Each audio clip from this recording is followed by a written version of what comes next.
Hey guys, I am Big and Scary. I'm bringing you another StarCraft 2 replay from Team Echo Gaming, this time featuring on our bottom left-hand side Team Echo's HTOMario, our Masters level Terran, and his opponent in the top right is MaydorK from RoH, our gold Masters level Protoss, doing that nice little trick to make it so that both of his probes are mining off of the closest mineral field, giving him some much needed minerals as his probes heads out, probably for cheese, let's be honest. Something this early, absolutely no reason to scout yet. All he's going to be seeing is SCVs, and it looks like, yeah, he's going to be positioning it just to the north side of that mineral field, not giving me any time to do any introductions at all. It's very rude of MaydorK. We're on Cloud Kingdom. Gold versus red tells me this is probably a clan battle. I know that Team Echo does clan battles all the time, and you really don't run across yellow versus red too much on the ladder these days. That first pylon finishes off, and we're probably going to be seeing gateway unless there's some really bad forge fast expand or cannon rush going on. So there goes the gateway. Unfortunately for Mario, that SCV just skirts right past the edge of the vision there, not really seeing that gateway harassment, that gateway pressure is going to be coming in a very short amount of time. And Mario, unfortunately, wow, once again, just can't catch a break.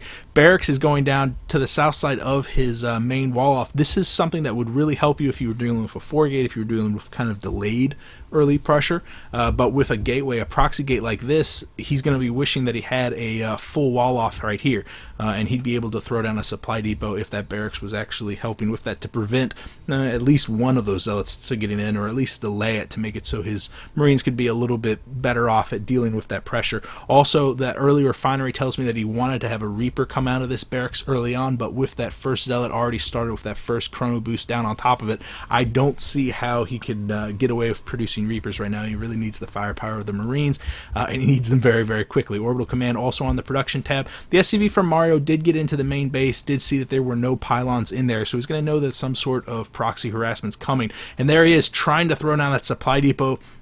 Had another one headed up there too, probably trying to construct another supply depot there to finish off that wall off. Unfortunately for him, it's just not destined to be. Some nice control there from Mario, though, keeping his Marine alive at the sacrifice of 2 of his SCVs. Really wants that range attack so he can target down that Zealot. That Zealot was in desperately red zone, gets cut down with just one more burst of fire, and there goes the probe also. But he needs to finish off this wall off as another Zealot makes his way up. A second Marine is on the field right now, and accompanied with a swarm of SCVs, he's going to be able to push back that Zealot, barely holding there. Some not a total wash for MaydorK. MaydorK has succeeded in taking down 2 of the workers. Definitely not paying all of the minerals that he's pushed into this. Remember, it's 150 for that gateway, it's 100 for those pylons, and then 100 for that Zealot. So 350 total, managing to recoup 100 minerals, and then however many minerals you want to attribute to the mining time of those SCVs no longer mining.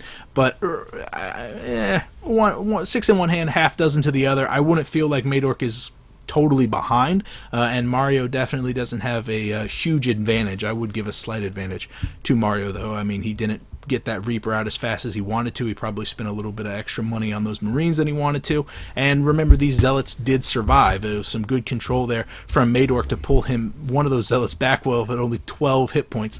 Very good for him. Also managing to get out the Stalker before those Marines managed to push down onto the low ground and actually clean them up. There goes the Marines right now. A robotics facility being constructed up on the high ground back at MaydorK's main base. He's also already started on the warp gate tech.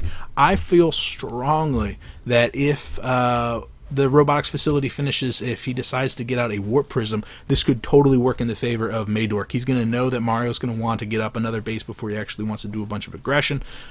He's going to know that he's a little bit behind economically speaking, and a great way to get back into the economy is to get out a warp prism, drop a handful of Zealots in the main base of the opponent, and actually get in there. And he's already got the infrastructure in place for that. He's got the stuff that takes a long time. The robotics facility is already halfway done. Warp prism's already halfway. Warp gate tech is already halfway done. Throw down a handful of gateways, and you can get back into this game no problem at all. And I think Mario agrees with me, producing a missile turret back at home, probably just for added detection. Having seen that robotics facility, he's going to know that an observer is forthcoming in a very short amount of time. Also, with that missile turret, he's going to have a armory back at home too. Really neat play here. He's got a tech lab being produced on the barracks, probably destined for the factory. I can't imagine what for. Don't really need to get it this super early if you want to get out siege tanks, unless you actually want to get the firepower of those siege tanks. It could mean that Mario's going to be going for a very early expansion and is nervous once again about a heavy ground push. Could also mean that he wants to upgrade his Widow Mines, as he is already producing one of them at this time. It could mean that the armory is just destined for some Hellbats. He really wants to do that Hellbat pressure, continuing to poke in with that Reaper. Mario's just seeing everything that's going on back at home, and MaydorK is slowly saving up money, really thinking about taking that expansion. Does he have a probe down there? He already has a probe down there. There goes the expansion. Nice positioning of that pylon too, preventing any sort of run by maybe from Hellions later on. But we know that there's not going to be a bunch of Hellions, because we see that drilling claws being upgraded, and MaydorK sees it too, coming in. Really nice scout, even though that observer gets taken down, seeing the command center being produced on the high ground, as well as the tech lab attached to the factory. More importantly, that the tech lab is actually researching something now. He did not see the armory, which is just too far to the south of that observer, but still very nice scout for MaydorK, and he's probably suspecting strongly that he's going to be up against a meching player, and he switches right over to the Immortal production. I would love to see a gateway. I would still a warp prism. I would still love to see a warp prism, as we can see that the gateways are beginning to go down as the Nexus is being constructed. A warp prism would really keep Mario contained, make it so he wouldn't be able to focus too much on any sort of scouting or harassment or anything like that. Really buy some breathing room for MaydorK, but it might just be something that he's not feeling confident enough to do that. Really having pushed back the cheese early on, I think Mario is in a commanding position right now, but definitely not one that MaydorK can't come back from. Oh, that Reaper is really ballsily pushing forward, scouted by that observer though, and with an Immortal right there, that Reaper has no choice but to pull back. Command center, morph it into an orbital. Once that's done, it's going to be taking advantage of the low ground. Also, we see a first medevac being produced, and already 4 Widow Mines. This is going to be a Widow Mine drop, and I don't know if you guys are familiar with what that does to this right here, but it creates a lot of dead probes very, very quickly. Remember, Widow Mines do bonus damage against Protoss shields, so that these Widow Mines are even more effective than what we're traditionally used to, especially with SCVs and drones. So these Widow Mines are going to make short work of anything back at home. Remember, there is an observer out of field. Oh, a hallucinated Phoenix coming in just a second too late to scout out the drop, which is coming in. A nice position of that Widow Mine to lock down that 3rd, and a Reaper over on the 4th. This Stalker is mispositioned though. Really could have used him to take advantage of that Xel'Naga watchtower. I think Mario had positioned his medevac to make it so that it wasn't going to be within range of that, but it definitely wouldn't help. Okay, so here we go. The pre-igniters are firing on that medevac. It's coming in, dropping all of them off. The observer is not positioned with the main army. However, wow, so many probes go down in just a blink of an eye. 12 seconds. Remember, the digging claws is already done, so those guys drop down, discharged all of their stuff, and then immediately jump back up into that medevac, and that is absolutely devastating. Is this another medevac? It is another Widow Mine drop, going to be moving off to the left side of that, but MaydorK is one step ahead with his mothership, with enough energy to throw down the planetary nexus, as well as the Stalker up on the high ground is really going to shut down any sort of pressure that could come out of that medevac. But man, these Widow Mines burrow so very, very fast, and they're awfully durable for what they are. So I even if this medevac gets cut down, I foresee a couple of dead probes coming from this, as long as Mario actually commits. There comes the drop, dropping down. Man, that guy moves so very, very fast. Widow Mines, both of them get off their shots before they get cut down, but the second one gets picked off. There goes the planetary nexus on top of that medevac. It gets cut down completely. However, a second drop coming in from the first medevac drops in. Oh man, and cuts down so many of those workers. 25 workers killed. Mario paying back all the damage that MaydorK did in his initial pressure 4 or 5-fold. Oh man, that's absolutely brutal. And now Mario knows that the only thing he's really got to fear is some sort of all-in push from MaydorK. So he's throwing down a couple of extra supply depots back at home, making this wall incredibly resilient. Siege tank on the back of it also is really going to cut down pretty much any pressure. MaydorK, however, really is not making motions like he wants to do some sort of all in. He's taking a 3rd nexus, is going to focus up on remacroing. 26 over 51 harvesters, though, is an incredible hole that he's going to have to dig back from. I feel strongly that some sort of harassment this sort of harassment could really save his butt. 2 observers being produced right now will really help him to cut back on the amount of damage that he's taking from these medevacs. However, a warp prism could really put him back into this game because there's not a lot of static defenses back at home. A single missile turret is not going to be able to reach zealots that are being warped in right here and then suicided into that mineral line, and that's also going to keep Mario distracted. It's going to make it so that Mario doesn't have the APM necessary to do 2 different drops at one time. The sheer number of immortals, though, positioned very defensively in this natural mineral line should make it so that the Widow Mines are probably not going to be surviving another drop. This guy was the initial dropper. No, he was not. Maybe this guy was healed up, though.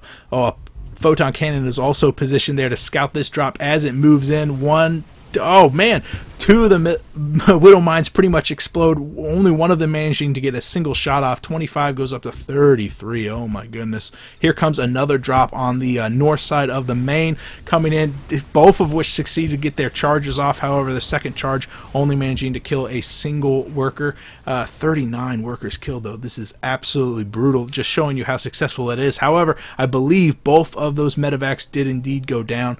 There goes, I don't know what that was, but it wasn't important because all the medevacs are dead. It could be that the final... There's not a mine hidden in there, is there? No, there's not. All right, great. Thank you, Observer. I got it. A lot of Immortals are still out on the field, and you can see that the heavy mech army that's being produced by Mario right now is not going to be the best suited for dealing with that. You need a lot more Hellbats thrown into the mix so they can actually absorb some of that stuff, and as well as dish out some of the damage to the mortals as they push in. Siege Tank's really not the best choice for that. Mines definitely do a lot of damage, even to immortals, even with their hardened shield. It's really impressive how quickly they melt away.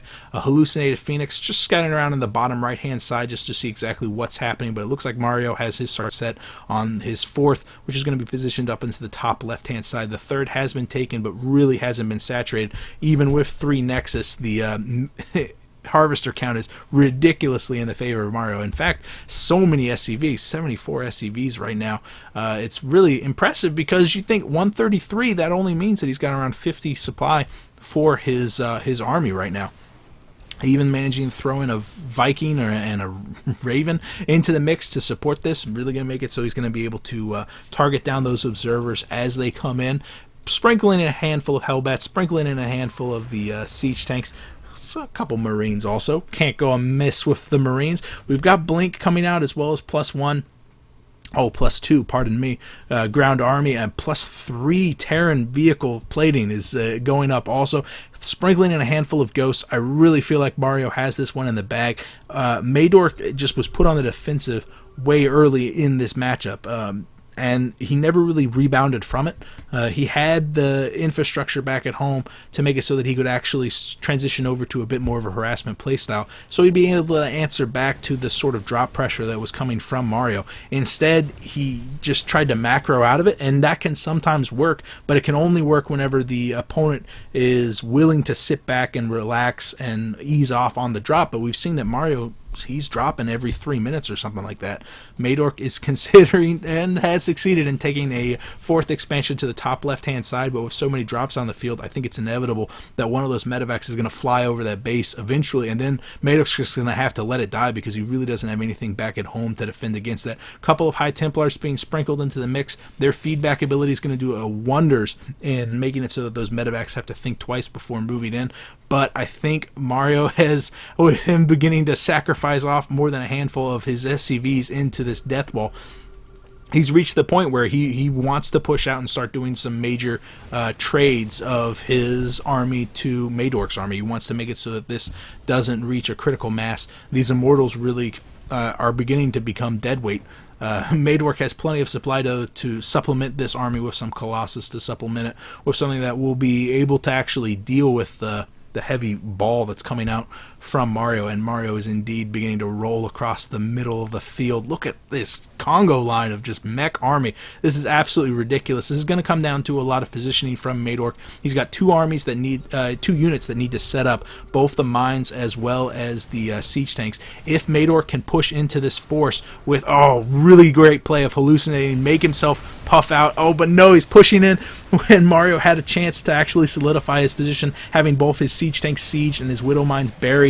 This entire force, even hallucinated, begins to just melt away. The Immortals showing us just how resilient they are, lasting a surprising amount of time. However, the siege tanks just beginning to pepper away at those Immortals, and with so many widow mines left alive, man, MaydorK, even if he had a ridiculous infrastructure back at home, even if he was capable of producing Colossus 2 at a time, as well as a ridiculous amount of gateways, he just doesn't have it. He's adding on those gateways, he's beginning to spin down his bank, but he doesn't have the wave after wave of zealots that would be required to keep all of those widow mines on cooldown, as well as, to just devastate that siege tank line. Even with just 5 siege tanks left, the sheer number of widow mines, the sheer number of Hellions that are beginning to be thrown into the mix, we've got 6 Hellions being produced at a time, is really just going to do a magnificent number on anything that MaydorK can kind of scramble together. A lot of Archons being thrown into the mix too, but remember, Ghosts are already out on the field, and their EMP ability is going to cut down severely the shield strength of those Archons. Hellbat's transforming in the middle of the field, going to be moving up to the top left-hand side to kill that Nexus. I'm not sure what exactly scouted that Nexus. It could have been a medevac. It could have just been a random SCV that was being suicided around the base. I really like this sprinkling of missile turrets, making it so that any of the observers that come forward to scout out the positioning of those widow mines get cut down pretty quickly. It's a very clever play, something I've actually seen a lot with Zerg players throwing down their spore crawlers, as well as the swarm hosts. I mean, they do a nice team together like that. Unfortunately, that fourth in the top left-hand side has completely gone down, so MaydorK's economy once again taking a pretty heavy hit. Is managing to construct another Nexus on the bottom right-hand side, but that's not really called a base, because as soon as Mario becomes aware of it, he's just going to move down there and squash that. On the other side of things, I mean, look at how many bases Mario has. He's mining off of 5 complete bases. His main pretty much completely mined out. Hellbat drop going on back at home. I don't even want to know how many workers killed. I do want to know. That's why I'm looking at it. 61 workers killed completely. Here comes the major push from MaydorK, though, swinging down on the left side and the right side, splintering the main force of Mario in twain. However, Mario, 13 Hellions on the production tab. The reinforcing units in the top left-hand side, the Hellbats coming in, are going to succeed in kind of mopping up all that MaydorK had. MaydorK making a heroic last-ditched effort, just trying to push back this force. However, Hellbats are incredibly resilient, and just with Hellbats and Widow Mines remaining, MaydorK really is not, he doesn't have enough to stop these Widow Mines and these Hellions. My goodness. Just so devastating. Is there a Mothership Core left on the field? There is, positioned over here in the main. Throwing down a Planetary Nexus on that Nexus really could have probably not saved this third, but certainly made it more cost effective for him, managing to cut down a significant portion of those Hellions. But no, those Hellions come in, just melt away all of those poor probes. 84 to 30 harvester count. That really just shows you the whole story. But I'm also going to flip over to this last workers kill tab of 76.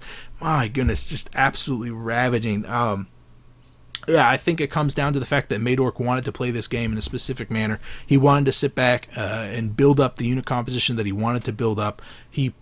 I suspect strongly that he knew he was going to be up against mechs, because he was producing Immortals constantly from the very, very beginning, but he wasn't prepared, or if he was prepared, it was not to the point where he could actually deal with the pressure that was coming in from those Widow Mine drops, especially with the speed of those digging claws. Even I was surprised at how quickly it crushed all of those probes, and I was looking forward to it. I feel like he had the infrastructure back at home that he could have done some counter-aggression, and I don't feel like that's the type of play that MaydorK was wanting to play. He was more comfortable playing that macro game, more comfortable with that massive army, but that's really not what was called for here. I think Mario would have been would have been put on the back foot from that. I think that was the opportunity that MaydorK had to get back into this game, and he missed it, which is more because Mario knows what he's doing with mech, and less because MaydorK doesn't know what he's doing with Protoss, because he obviously knows what he's doing. He's in Masters. Mario is absolutely fantastic. You guys are absolutely fantastic. Thank you for watching this replay. If you have a game you want me to cast, you can PM me. I am big and scary. If you have questions for Team Echo, you can check out their Gmail address as well as their website, both of which are on the screen right now. Regardless, I will see you guys later. I am big and scary.